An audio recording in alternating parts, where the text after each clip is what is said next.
नमस्ते, शेयर ज्ञानको यो स्पेशल भिडियोमा तपाईहरुलाई स्वागत गर्न चाहन्छु। आजको भिडियोमा चाहिँ मैले असार 11 गतेदेखि खुल्न लागेको जीवन विकास लघु वित्त वित्तीय संस्था लिमिटेडको आईपीओ एनालाइसिस र कम्पनीको प्री एनालाइसिस लिएर आएको छु। तपाईहरुलाई चाहिँ मैले कुनै पनि कम्पनीले आईपीओ खोल्नुभन्दा अगाडि उसले आह्वान पत्र चाहिँ पब्लिश गरेको हुन्छ र त्यो पर्टिकुलर कम्पनीको बारेमा कसरी अध्ययन गर्ने, आईपीओ भर्नुभन्दा अगाडि कसरी अध्ययन गर्ने भनेर तपाईहरुलाई आज मैले प्र्याक्टिकली देखाउन गइरहेको छु। सबैभन्दा अगाडि चाहिँ अब जीवन विकास लघु वित्त वित्तीय संस्था लिमिटेड चाहिँ एउटा माइक्रो फाइनान्स हो। तपाईले चाहिँ google.com मा गएर जीवन विकास लघु वित्त वित्तीय संस्था लिमिटेड तपाईले टाइप गर्नुभयो भने यसको अफिसियल वेबसाइट खुल्छ। सुरुमा यो JBLBSL आएको छ, तपाईले यसमा क्लिक गर्न सक्नुहुन्छ। त्यसपछि उसको अफिसियल वेबसाइट खुल्छ र तपाईले यहाँ पनि नोटिस देख्न सक्नुहुन्छ जीवन विकास लघु वित्तीय संस्था लिमिटेडको जारी पुँजी चाहिँ यतिको चाहिँ यति प्रतिशतले उनाउने भनेर यहाँ पनि दिएको छ। तपाईलाई यहाँ म देखाउन गइरहेको छु यो जीवन विकास लघु वित्त वित्तीय संस्था लिमिटेड चाहिँ नेपाल राष्ट्र बैंकबाट घ वर्गको इजाजत प्राप्त चाहिँ माइक्रो फाइनान्स हो। यो चाहिँ राष्ट्रिय स्तरको संस्था हो। हाल प्रदेश नम्बर 1 मा 88, प्रदेश नम्बर 2 मा 43 र प्रदेश नम्बर 3 मा 7 वटा गरी कुल 138 वटा शाखा मार्फत चाहिँ यसले वित्तीय सेवा प्रदान गरिरहेको छ भने तल आएर यसको केन्द्रीय कार्यालय चाहिँ कटहरी 2 मोरङ नेपाल हेर्न सक्नुहुन्छ। र यसको पुँजी संरचनाको कुरा गर्नु पर्दाखेरि यहाँ पुँजी संरचनामा तपाई जान सक्नुहुन्छ।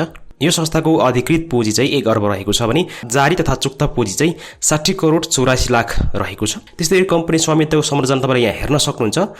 संस्थागत चाहिँ 6 वटा कम्पनीहरु छन् जसले चाहिँ 43.40% को पुँजी चाहिँ हिस्सा ओगट्छ भने व्यक्तिगत रूपमा चाहिँ 66 जना संस्थापकहरु छन् जसको हिस्सा चाहिँ 24.10% रहेको छ। संस्थागत र व्यक्तिगत गरेर 72 वटा चाहिँ संख्या रहेको छ यो संस्थागत लगानीकर्ताको। यसरी चाहिँ संस्थागत र व्यक्तिगत गरेर 67.50% चाहिँ संस्थापक शेयर तर्फको चाहिँ हिस्सा रहनेछ भने यो भन्दा बाहेकको हिस्सा चाहिँ पब्लिक शेयरको रूपमा रहनेछ। त्यस्तै गरी तपाईले यो संस्थामा चाहिँ को सञ्चालक समिति छन् भनेर यहाँ सञ्चालक समितिबाट पनि हेर्न सक्नुहुन्छ। यसरी सञ्चालक समितिको चाहिँ समूह, त्यस्तै गरी संस्थासँग सम्बन्धित अन्य व्यवस्थापन टिमहरु हैन। यो कम्पनीको चाहिँ यो सबै हेर्ने कुरा चाहिँ तपाईको चाहिँ फन्डामेन्टल एनालाइसिस अन्तर्गत पर्दछन्। अनि यो कम्पनीले चाहिँ कुन सेवा दिएको छ, वित्तीय, बचत, कर्जा, बीमा, रेमिटेन्स, गैर वित्तीय सेवा हैन लगायतका अन्य कुराहरु तपाईले यो संस्थाको चाहिँ डिटेलमा हेर्न सक्नुहुन्छ। अब तपाईले यसको महत्त्वपूर्ण कुरा प्रतिवेदन चाहिँ यहाँ दिएको छ। यसमा तपाईले वार्षिक प्रतिवेदन पनि हेर्न सक्नुहुन्छ हैन। अहिले चाहिँ त्रैमासिक प्रतिवेदनको केही कुराहरु तपाईलाई देखाउन गइरहेको छु। यो तेस्रो त्रैमासिक प्रतिवेदन यहाँ दिएको छ। तेस्रो त्रैमासिक मतलब चैत्र मसान्तसम्मको चाहिँ यो प्रतिवेदन हो। तपाईले क्लिक गर्नुभयो भने यसरी यहाँ हेर्न सक्नुहुन्छ। यो चाहिँ अनअडिटेड फाइनान्शियल रिजल्ट हो हैन। यसमा चाहिँ जस्तो यो पेड अफ क्यापिटल चाहिँ यो 41 करोड रुपैयाँ रहेको छ हैन। त्यस्तै गरी रिजर्भ एन्ड सरप्लस चाहिँ 1 अर्ब 18 करोड रुपैयाँ रहेको छ। बोरोइङ्स यति छ हैन। लगायतको चाहिँ इन्कम लायबिलिटीजहरु यसरी हेर्न सक्नुहुन्छ भने यो प्रिभियस क्वार्टर एन्डिङ भनेको चाहिँ यो दोस्रो त्रैमासिकको चाहिँ रिपोर्ट हो। यसरी चाहिँ कम्पेयर गरेर कतिले बढ्यो घट्यो हैन तपाईले हेर्न सक्नुहुन्छ। करेस्पोन्डिङ प्रिभियस इयर भनेको चाहिँ ठ्याक्कै यो भन्दा अघिल्लो वर्षको चाहिँ तेस्रो क्वार्टरको रिपोर्टसँग तपाईले तुलना गर्न सक्नुहुन्छ। जस्तै यो पेड अफ क्यापिटल कति बढ्यो घट्यो हैन। त्यस्तै गरी बोरोइङ चाहिँ उले लिएको ऋणहरु चाहिँ घट्यो या बढ्यो। प्रॉफिट एन्ड लस अकाउन्ट तल हेर्न सक्नुहुन्छ। यो भनेको चाहिँ तेस्रो त्रैमासिक रिपोर्टको, यो दोस्रो त्रैमासिक रिपोर्टको चाहिँ यो इन्ट्रेस्ट इन्कम, यो ब्याज दरबाट चाहिँ कति चाहिँ उसले इन्कम गर्यो भनेर तपाईले यहाँ हेर्न सक्नुहुन्छ। यो अघिल्लो वर्षको हो भने यो चाहिँ यो वर्षको चालु आर्थिक वर्षको दोस्रो र तेस्रो रिपोर्ट हो। इन्ट्रेस्ट एक्सपेन्स भनेको चाहिँ अब ब्याज दरमा चाहिँ लाग्ने एक्सपेन्सहरु कति भयो भनेर तपाईले यहाँ हेर्न सक्नुहुन्छ। सबैभन्दा तपाईले हेर्नुपर्ने कुरा चाहिँ यो नेट प्रॉफिट हो। नेट प्रॉफिट तपाईले यो कतिले बढ्यो घट्यो भनेर जस्तै यो अघिल्लो क्वार्टरमा चाहिँ यो 36 करोड चाहिँ यसले नेट इन्कम गरेको थियो भने तेस्रो त्रैमासिकमा आउँदा चाहिँ 56 करोड 39 लाख रुपैयाँ चाहिँ नेट प्रॉफिट गरेको छ। तपाईले यसरी हेर्न सक्नुहुन्छ। तपाईले यहाँ रेशियो पनि कम्पेयर गर्न सक्नुहुन्छ। अघिल्लो क्वार्टर र यो तेस्रो क्वार्टरमा चाहिँ यो capital fund to risk weighted assets को रेशियो तपाईले हेर्न सक्नुहुन्छ। यो रेशियोको बारेमा चाहिँ मैले छुट्टै अर्को स्पेशल भिडियो बनाउने छु। यो non performing loan to total loan भनेको चाहिँ यो टोटल लोन मध्येबाट यो नन परफर्मिङ लोनको चाहिँ रेशियो के छ भनेर तपाईले यहाँबाट हेर्न सक्नुहुन्छ। यो दोस्रो त्रैमासिक रिपोर्ट भन्दा तेस्रो त्रैमासिकमा चाहिँ घटेको देखिन्छ। त्यसरी यो लोन लस प्रोभिजनको चाहिँ बढेर आएको छ भने कस्ट अफ फन्ड अलिकति घटेको छ। यसरी तपाईले यो थर्ड क्वार्टरको रिपोर्ट हेर्न सक्नुहुन्छ। अब त्यसपछि अर्को हेर्नुपर्ने भनेको चाहिँ यो आह्वान पत्र तपाईले हेर्नुपर्ने हुन्छ। कुनै पनि संस्थाले आईपीओ जारी गर्नुभन्दा अगाडि चाहिँ पब्लिकली चाहिँ आफ्नो आह्वान पत्र चाहिँ प्रकाशित गर्नुपर्ने हुन्छ। त्यसमा सबै डिटेल दिएको हुन्छ। संस्थाको चाहिँ रेशियोहरु भयो, त्यस्तै गरी आईपीओ को डिटेल्सहरु त्यो तपाईले कसरी हेर्ने भनेर तपाईले देखाउन गइरहेको छु। सबैभन्दा अगाडि तपाई शेयरसंसार.com मा जानुस्। त्यसपछि यो कम्पनी सिम्बलमा जीवन विकास लघु वित्त वित्तीय संस्थाको चाहिँ यसरी क्लिक गर्नुस्, सर्च गर्नुस् अनि यहाँनिर आउँछ। यसमा तपाईले चाहिँ यो अनाउन्समेन्टमा जानुस्। यो जीवन विकास लघु वित्तीय संस्था लिमिटेड ह्याज पब्लिश अफर लेटर भनेको छ। यसमा क्लिक गरेपछि तपाईको यस्तो किसिमको आउँछ। यसलाई यसरी हेर्न अप्ठ्यारो हुन्छ नि यसलाई डाउनलोड गरेर तपाईँ हेर्न सक्नुहुन्छ। यसलाई म डाउनलोड गरेर तपाईँलाई देखाउन गइरहेको छु। ल यहाँ हेर्नुहोस्, अब यसमा चाहिँ सबै कुरा दिएको हुन्छ। यो आह्वान पत्र भन्छ होइन।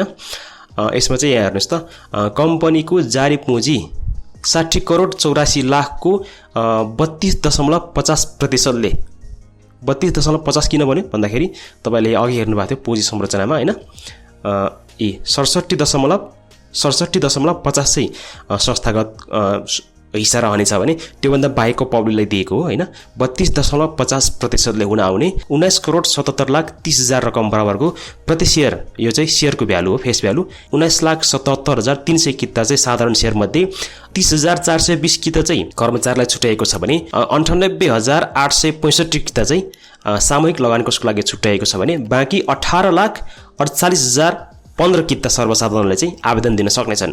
भनेपछि तपाईँ हामी जस्तो पब्लिकले चाहिँ 18,48,015 किता सेयरमा चाहिँ हामी आवेदन दिन सक्छौँ। अब यसमा चाहिँ न्यूनतम सेयर हामीले 10 किता चाहिँ भर्नुपर्ने हुन्छ भने अधिकतम चाहिँ 1000 किता भर्नुपर्ने हुन्छ। तर नर्मल्ली अहिलेको केसमा चाहिँ 18 देखि 20 लाखले चाहिँ आइपिओ भर्छन् होइन। त्यही भएर यो 1000 किता नभर्दा हुन्छ, तपाईँले 10 किता मात्रै भर्नुहोस्। यसको अङ्कित मूल्य चाहिँ त्यही 100 रुपियाँ रहेको छ। संस्थाको नाम त्यस्तै गरी शाखाहरू सबै दिएको हुन्छ, तपाईँ मजाले हेर्न सक्नुहुन्छ होइन। सङ्गठित संस्थाको स्थापनादेखि हालसम्मको चाहिँ संक्षिप्त इतिहास होइन, कहिले स्थापना भयो, यो चाहिँ 2069 साल साउन 26 गते कम्पनी रजिस्ट्रारको कार्यालयमा चाहिँ दर्ता भएको रहेछ होइन। यसरी चाहिँ कुन कुन कम्पनीसँग चाहिँ गाभिँदै आयो, कुन कुन कम्पनीलाई चाहिँ उसले मर्ज गर्यो, कुन कुन कम्पनीले चाहिँ एक्विजिसन गर्यो भन्ने कुराहरू यसरी सबै डिटेल दिएको छ भने तपाईँले हेर्नुपर्ने कुरा चाहिँ यहाँनिर दिएको हुन्छ। ल हेर्नुहोस् त, यहाँ नेटवर्थ पर सेयर चाहिँ 305 रुपियाँ रहेको छ। त्यस्तै गरी प्रति सेयर आम्दानी भएको EPS अर्निङ पर सेयर चाहिँ 104.97 भनेको यो 105 लगभग 105 हो होइन।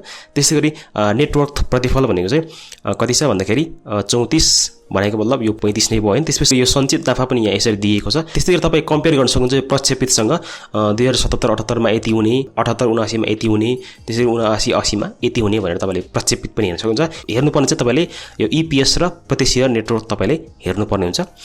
त्यस्तै गरी अन्य कुराहरू तपाईँले सेयर पुँजी जगेडा कोषहरू सबै यहाँ डिटेलमा दिएको हुन्छ। यसरी चाहिँ हामीले कम्पनीको एनालाइसिस गर्ने हो। निष्कासन खुल्ने मिति चाहिँ असार 11 गतेदेखि 15 गतेसम्म हो छिटोमा।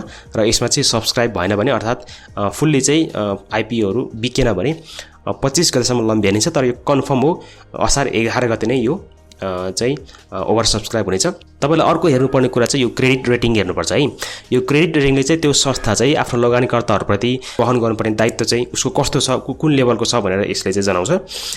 यहाँ हेर्न सक्नुहुन्छ 2077 साल फागुन 17मा चाहिँ यसले चाहिँ आइक्रा एनपी आइआर BBB- चाहिँ आइक्रा नेपाललाई चाहिँ प्रदान गरेको छ भने यो रेटिङको अवधिको जारी मितिबाट 1 वर्ष अर्थात् 2078 साल 11 महिना 16 गतेसम्म चाहिँ यसको भ्यालिडिटी रहेको छ। यो रेटिङ पाउने कम्पनीले चाहिँ वित्तीय दायित्व पूरा गर्ने सम्बन्धमा चाहिँ मध्यम मात्रामा सुरक्षित रहेको मानिन्छ। यो जीवन विकास लघु वित्तको चाहिँ इस्यु म्यानेजर चाहिँ NMB क्यापिटल रहेको छ, तपाईँले यहाँ हेर्न सक्नुहुन्छ। यसरी हरेक हिसाबले हेर्ने हो भने जीवन विकास लघु वित्तीय संस्था लिमिटेड चाहिँ जुन अघिल्लो माइक्रो फाइनान्सियल महिला लघु वित्त वित्तीय संस्था थियो त्योभन्दा पनि अझ मजबुत रहेको छ। त्यही भएर यसको ओपनिङ रेन्ज पनि एकदमै हाई रहनेछ। यो कम्पनीको चाहिँ वित्तीय अवस्था एकदमै राम्रो भए पनि यो कम्पनीले जारी गर्न लागेको सेयरको सङ्ख्या चाहिँ एकदमै कम छ। 18,48,015 किता मात्रै सर्वसाधारणले पाउँछ, जसमा चाहिँ यदि 20 लाखले आइपिओ भरे भने पनि 1,84,800 जनाले मात्रै लगभग आइपिओ पाउने पक्का रहेको छ भने बाँकी 18,200 जनाको हात चाहिँ खाली रहनेछ है। र यदि तपाईँ चाहिँ लक्की हुनुभयो र यो आइपिओ पऱ्यो भने चाहिँ तपाईँ एकदमै भाग्यमानी हुनुहुन्छ र यो कम्पनीले चाहिँ तपाईँलाई राम्रो रिटर्न दिनेछ। जसरी यो सबै कम्पनीको चाहिँ वित्तीय विवरणहरू तपाईँले डिटेलमा देखाएँ, आइपिओ भर्दाखेरि यो तपाईँ हेरिरहनु पर्दैन, तपाईँलाई आइपिओ सिधै भर्दा हुन्छ। नर्मल्ली आइपिओमा तपाईँको रिटर्न राम्रै हुन्छ। तपाईँले सेकेन्डरी मार्केटमा चाहिँ कुनै कम्पनीको चाहिँ सेयर किन्दै हुनुहुन्छ भने तपाईँले यसरी चाहिँ कुनै पनि कम्पनीको राम्रोसँग चाहिँ वित्तीय विवरणहरू अध्ययन गर्नुपर्ने हुन्छ। फन्डामेन्टल एनालाइसिस भनेको चाहिँ कम्पनीको वित्तीय विवरणको विश्लेषण, त्यस्तै गरी कम्पनीको चाहिँ पर्फर्मेन्स लगायतका ब्याकग्राउन्डहरू हेर्नुपर्ने हुन्छ। त्यही भएर तपाईँले यो आइपिओ भर्दा यति धेरै झन्झट गरिरहनु पर्दैन, तपाईँले खालि जानकारी मात्रै दिएको हो। तपाईँले सेकेन्डरी मार्केटमा चाहिँ कुनै कम्पनीको सेयर किन्दै हुनुहुन्छ भने तपाईँले फन्डामेन्टल एनालाइसिस चाहिँ यसरी गर्नुपर्छ भनेर मात्रै मैले तपाईँलाई देखाउन खोजेको। यदि तपाईँ चाहिँ नयाँ लगानीकर्ता हुनुहुन्छ भने मोबाइलबाट अथवा ल्यापटपबाट कसरी आइपिओमा आवेदन दिने भनेर तपाईँलाई कन्फ्युज छ भने योभन्दा अघिल्लो भिडियोमा आइपिओ कसरी भर्ने भनेर भिडियो बनाइसकेको छु, तपाईँले त्यो हेर्न सक्नुहुन्छ। र यो आइपिओमा पनि तपाईँले मेरो सेयर र नजिकैको आसपास सदस्य लिएका ब्याङ्क तथा वित्तीय संस्थाबाट तपाईँले आइपिओमा आवेदन दिन सक्नुहुन्छ है त।